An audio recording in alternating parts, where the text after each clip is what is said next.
trying to fix this thing. Ladies and gentlemen, welcome to the episode Streaminations on Season 1, Episode 7, Dragonshy. Now, because I've been requested to do this, I'm going to keep doing this for the next several episodes until people kind of get used to it.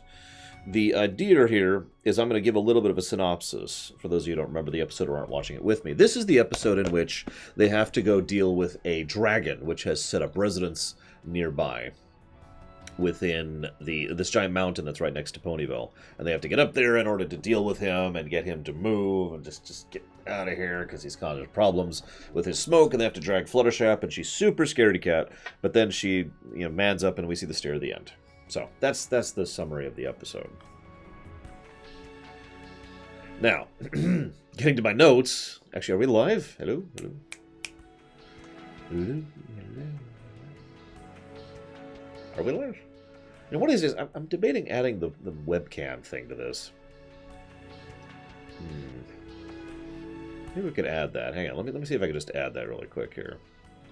While we're thinking about this. This is something I've been thinking about doing anyways. Down, down, down, down, down. That one. Boop. It's kind of small, but it doesn't need to be big. Just kind of over here.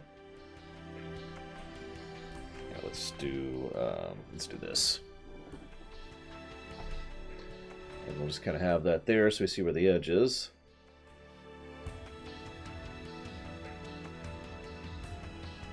There we go. Now I'm in the box. Join me in the box! Alright.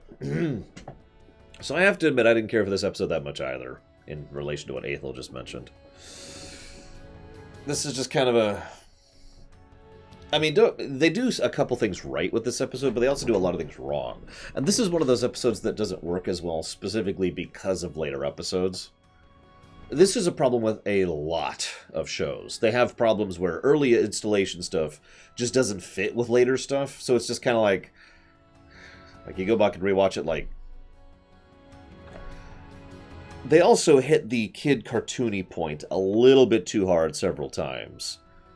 There's a scene where Fluttershy is literally scared of her own shadow. Yeah, I don't buy that. No thank you. Now, let's go through in order here. So first of all, you remember what I mentioned earlier about the idea of different animals versus different sentients, and how the show has always made a fairly clear distinction between the sentient sapient animals and the animals? I point that out because at the beginning of this episode, this is actually one of the things I was thinking of. At the beginning of this episode, she feeds some of the animals with other animals. She feeds fish to the ferrets, specifically. She also feeds worms to the birds, but we don't know what the worms are like. But at the very least, the fish are apparently not alive, sentient, sapient, protected, caring. They don't matter. And that's what I mean by the distinction that the show tries to make, that they are a separate category of species, basically, or categorization, whatever. Then they force a carrot down poor Angel's throat. Carrots. Lovely carrots, yes. Oh, sorry. Did you know carrots are actually bad for bunnies in real life? Oh yeah, no kidding, Act. I agree. Now, I know that Fluttershy is quiet and all. I know that she lacks the whole assertion thing. But it actually really irritates me how much people just straight up ignore her. Towards the beginning of the episode... Let's get rid of this. It's probably giving some glare on my glasses. There we go. Like, they just ignore her completely. And she's talking in a quiet tone, but she's not... It's not like she's whispering. She just isn't using a commanding tone of voice. She is clearly audible, saying, hey, there's a thing, and we need to go deal with it. There's a problem, and there's a dragon, and there's smoke, and where there's smoke, there's fire. And Pinkie Pie and the rest of the townsfolk are pretending as if she's not even there, which irritates the crap out of me. I mean, there is something to be said for being an assertive personality, and under certain circumstances, an assertive personality will get attention more than volume. The only way I could even begin to try and excuse this is to say that people are so used to ignoring Fluttershy that they don't pay attention to her at all, which is not exactly... Like, that's not a good thing, That's damning with faint praise. You know what? I'm going to move this to the top. Up here. There we go. We also see Lyra Heartstrings and Bon Bon in the background again. Now, despite Spike, this is arguably our first real look at dragons, which is funny because everything we find out about dragons later pretty much contradicts everything about this. And so that's another way this episode doesn't quite fit with the rest of the franchise. Now, at least the dragon does talk. He is a sentient sapient entity. And he can understand them and he can talk back and blah, blah, blah. He has one line, which is also voiced by the same... Like, they only had one real male voice actor in early season 1, and it's really obvious. But anyways. But this doesn't really seem to line up with anything we learn about dragons later. So, yeah, all they got was the riches, although not the why. But anyways, I'm getting off topic. So, then they have the A-Team montage. This is something I've commented on before. This show tends to do something that I tend to mentally think of as the Animaniacs factor. How many of you have seen Animaniacs? You haven't seen Animaniacs? What's wrong with you? So, Animaniacs, the Animaniacs factor, I'll just cut straight to the point, is when it's clearly a show that's kind of designed for kids, but also at the exact same time designed for adults. You could also call it the Pixar factor, because it's the same general mentality. The idea is that any given scene will have something that is supposed to appeal to both demographics. You know, a two-quadrant show, basically, or a two-quadrant movie. This is, I believe, the third or so sign that My Little Pony is designed to be a two-quadrant show. Because I want you to think very carefully about how many of the intended initial demographic, the young girls, are going to watch this and know what the heck the A-Team is. And yet they do a straight-up A-Team montage riff at the beginning of this episode. It's almost the same music even. Dun, dun, dun, dun, dun, dun, dun, dun, right? And I just wanted to point that out because it does show that even under the early leadership, which was different than the later leadership, they were still trying to make this a show that would be more than just for little girls, which, I mean, obviously that's what it became. But it's interesting to note that they were intending that early on. Anyways. We see another sign of Applejack's super strength. You notice how Big Mac has trouble lifting the pack that she carries. Very, very tiny point, but it helps to establish the whole super strength thing that will become a regular thing for Earth ponies in general going forward. I just mentioned this because a lot of backloaded storytelling usually takes tiny little tidbits or visual gags or whatever like that and tries to flesh them out into an actual story point like this.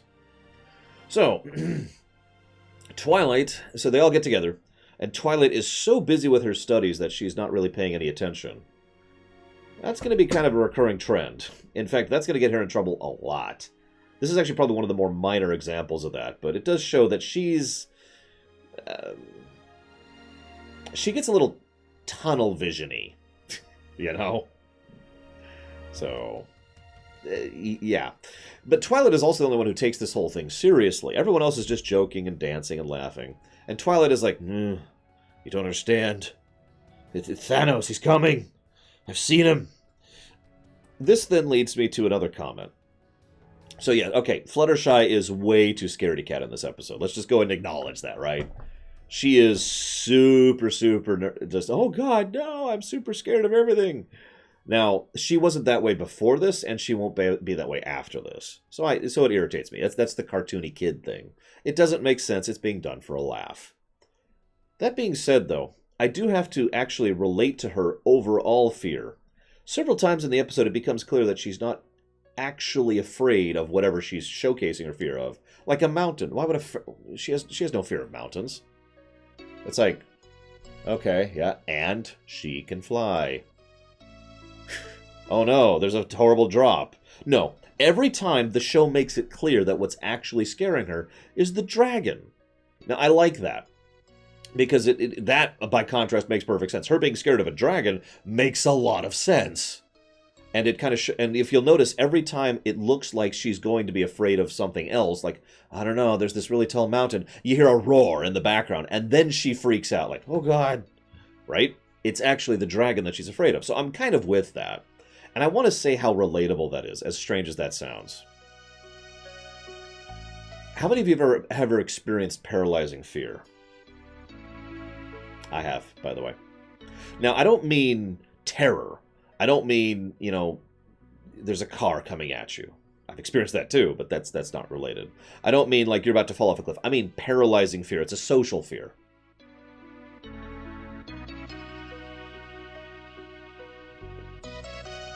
Yeah, her wings locking up. That's exactly what I'm referring to here.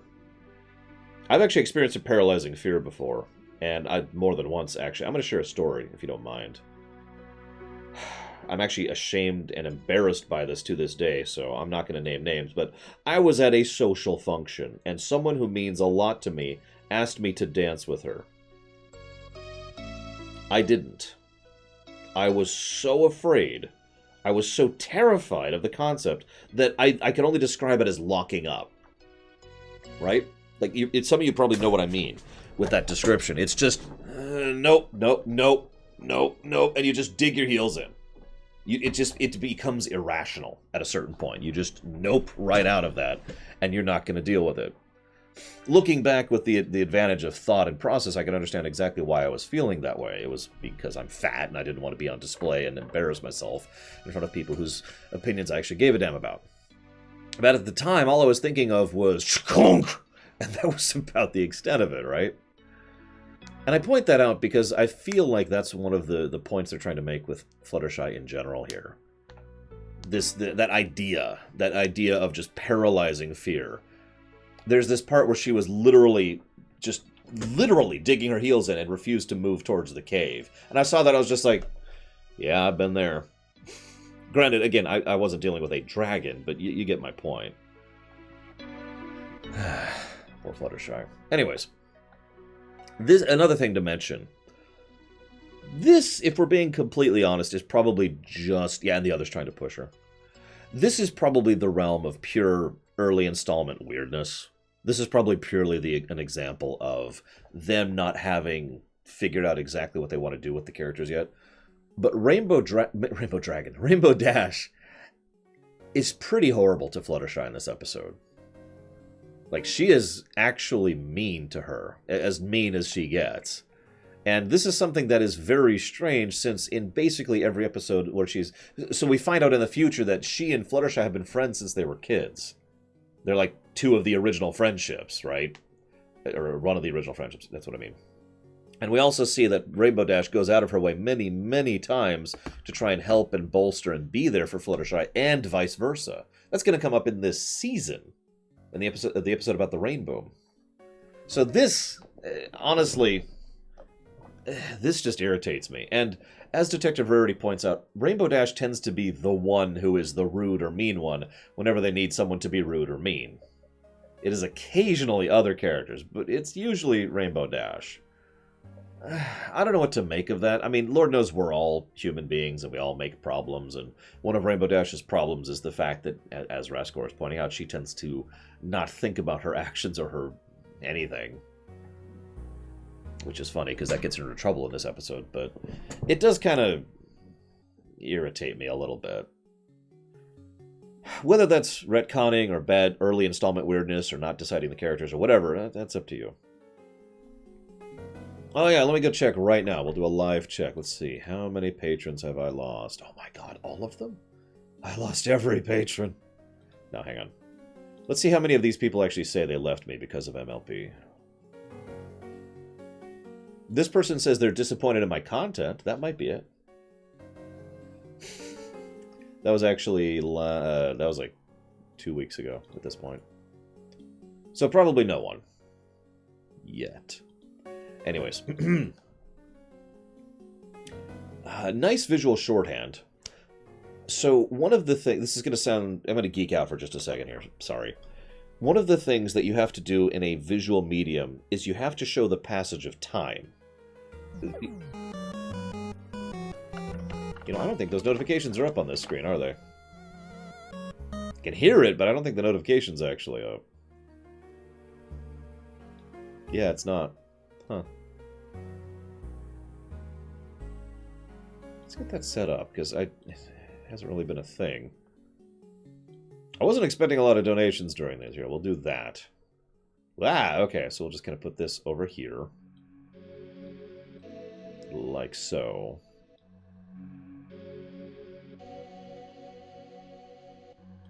I agree. Character regression is worse because, like, there's no excuse for that. At least an early installment weirdness is something that you can explain. It's from Racecat! Oh, thank God, Racecat. I've been trying to get a hold of you for like 2 weeks now. Okay, Racecat. Real quick. We're doing 2 GTA lore runs, okay? Which one do you want all your donations to go to, including the one you just gave? Also, thank you. Thank you! God, that's way bigger than I thought it was going to be. Thank you so, so much for that donation.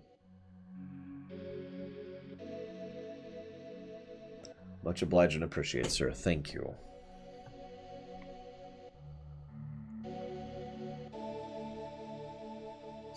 I mean, yeah, Savacom, exactly. Okay, I need to get back on track. So, where's my notes? Blah, blah, blah. Visual shorthand. You need to show how time has passed. And there's a lot of ways to do this in a television show or in a kind of visual medium.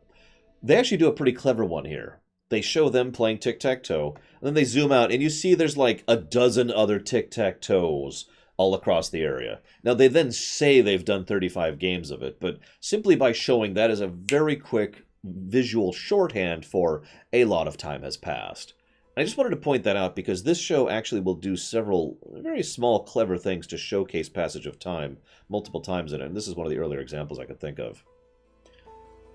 Let's see. So, looking at my notes here, I've already talked about the cartoony, afraidness. Yeah, and Rarity lose all of them. I guess she's just not really good. How do you lose at tic-tac-toe? Yeah, also Rarity looks very bored. Exactly. Anyways, so I mentioned irrational fears in my notes here. Irrational fears is something I understand extremely well because I have an irrational fear in real life. Spiders. Now, spiders cause me to freak out in a way that I don't like to describe. I tend to get rather violent in this, and I'm not even kidding. Like, there was this one time there was a spider on the floor, and I smashed it so hard I cracked the floor. It was stone. My foot hurt for like a week after that. This is not me bragging. This is just how much I freaked out. Because I was just with as much force and fire as I could put into it. Just, die! Ow! And then I had to sit down because it hurt so badly. I was actually with I was a friend at the time. And she freaked completely out because the bang that resounded. Yeah, that's irrational fear. That's just, nope. Can't even deal with that. But I specifically call that an irrational fear because if you think about it calmly and logically, it doesn't actually line up properly. Like, the logic, I understand logically that I don't actually have a big reason to react that way to spiders. I do understand that. It just doesn't connect. And this episode actually showcases irrational fear because Rainbow Dash is, I can't. And they're like, why? Because it's a dragon. They're like, but you're really good with animals. Yeah, but they're not dragons. But you attacked a manticore. You had no problem dealing with a raging beast. Yeah, but it wasn't a dragon. What about Spike? Yeah, but he's not really a dragon. Now, we could argue this because you could say a giant dragon is a rational fear, but it is my opinion that the way they showcase this in the episode is that this is an irrational fear. There's something you can't logic around. And that's why they show them trying to talk her through this and explain why she shouldn't be afraid of this creature. And instead she's just, nope. That's a reactionary, except it's less violent. Yeah, irrational for Fluttershy. That'd probably be a good way to put that. I agreed.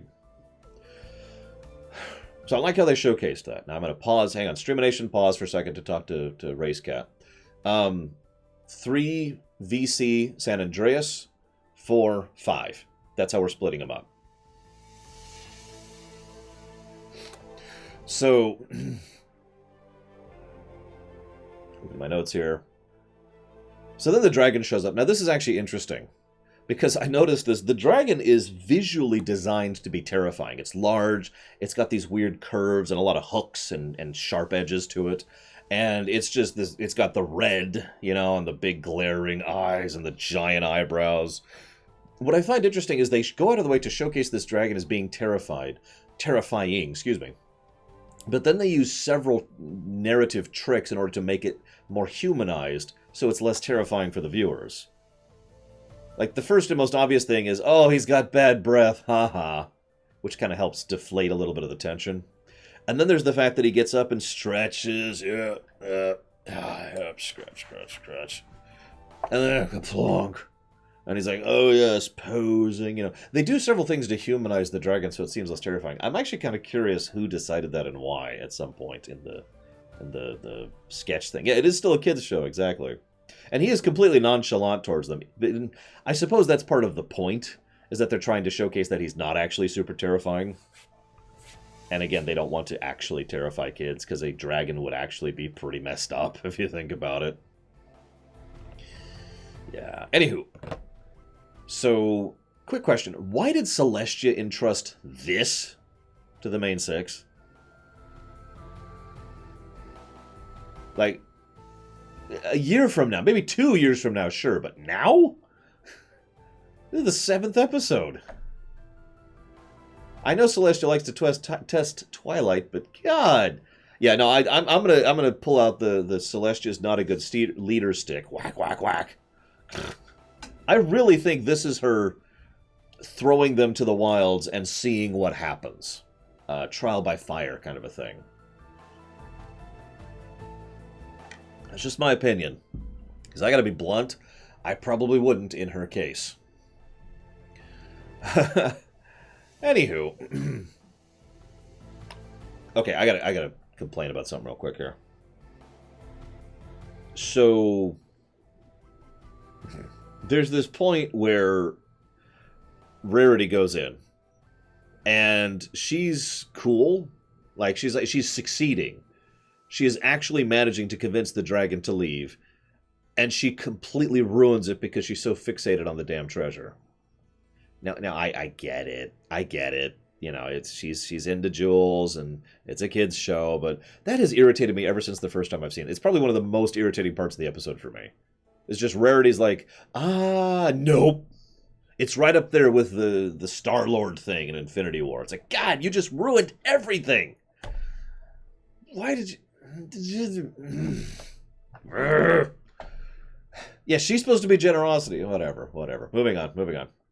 So, at least Star-Lord had an actual fairly well-designed, fairly well-explained excuse. It doesn't, like, it makes it better. Rarity is just... whatever. So now let's get to the real point. This is actually the first point of actual continuity here. This is the first iteration of the stair. Now, the stair will come up several times in the future. What's interesting, though, is this is arguably not quite the same... I'm trying to think how to phrase this. This is... okay. In the future, shortly after this scene, we have her messaging. She sends her message to Celestia and says, never lose faith in your friends. But that's not the message of the show, in my opinion. Now, what do you... before I say anything else, what do you think is the message of the show? Because almost all of Season 1 is a message show. I really do have something to say here, and it's going to come up when Discord shows up later. That's like Season 3, I think.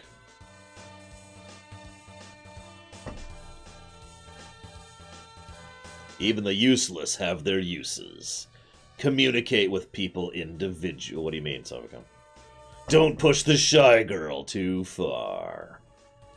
Sorry, Lore, you suck. I hate you. I am Race Cat, and I hate you. You have to be blunt with Rainbow Dash, and you have to kill some... I mean... no, it's going to be Season 3. I'm pretty sure, Shadow Link. Either that's going to be late Season 2, one of the two. Don't screw with Fluttershy. Alright, would you believe I don't actually agree with any of you so far? Hear me out. So, first, Twilight goes in and is like, hey, and then that doesn't work. So then, let's see, Rarity goes in and, so, okay, again. Twilight goes in and tries to manipulate. Rarity goes in and tries to manipulate. Pinkie Pie tries to go in and manipulate. Applejack never does anything, you notice that? Rainbow Dash goes in and just punches her. The one person, thank you, Dream Whisperer, the one person who actually treats the dragon as if it is an equal, worthy of the time and attention of being treated like an equal, is Fluttershy. She doesn't speak up to the dragon or down to the dragon. She speaks at the dragon. The overall tonality of it is completely different. And that's what actually gets through to the dragon. The dragon's like, but she punched me. And Fluttershy's like, yes, and you're a giant, huge dragon. That doesn't mean anything to you. That doesn't give you the right to go stampeding around. Oh, I'm so sorry. It's okay. You're not a bad dragon. You just made a bad decision. There's something very adult about that actually really stuck with me. It's probably my favorite part of the episode. I think that's the message, personally. That when they actually treated the dragon like another person at level, that's when they got results.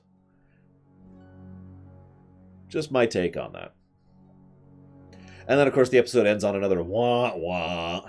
I'm just going to start keeping track. Hang on. What do we have to, like 3 episodes that have ended in wah wah? Wah wah. 1, 2, 3. I think it's 3. How many haven't? I need to figure that out. Either way, you could argue there's multiple messages here. Don't ignore your friends. You know, the useless ones aren't useless. Beware the shy ones.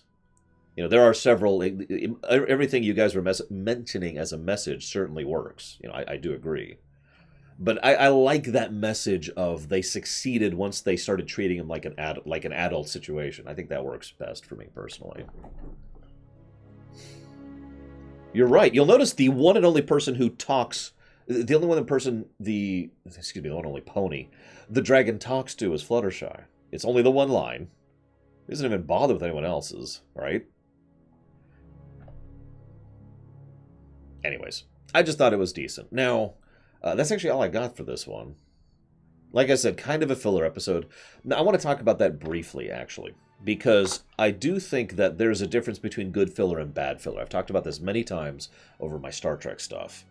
The bad filler is, come on, just wasting time, basically, right? Filling out space until the end. Star Trek Voyager's episode, The Fight, bad filler. Star Trek The Next Generation's episode, oh, what's the name of it? Epic Da Vinci, good filler. No, I mean, he's probably good filler, but that's not what I'm thinking of. Hang on, I gotta think this. Because I want to give you a specific example. I was just watching this episode.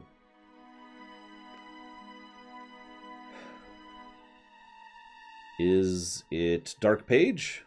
No. It's got to be right next to Dark Page, though. Phantasms. There it is. Season 7, Episode 6. Phantasms. There are several scenes in Phantasms which are filler, which were designed to flesh out and make the episode longer. But with each one of them, they went out of their way to make sure that something was actually happening of significance or substance there. That it was either a character piece or a world-building point or whatever, right? So it was good filler.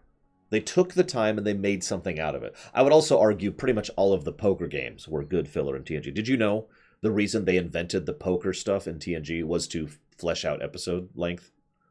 No joke. So difference between good filler and bad filler. That'll be relevant with the next episode.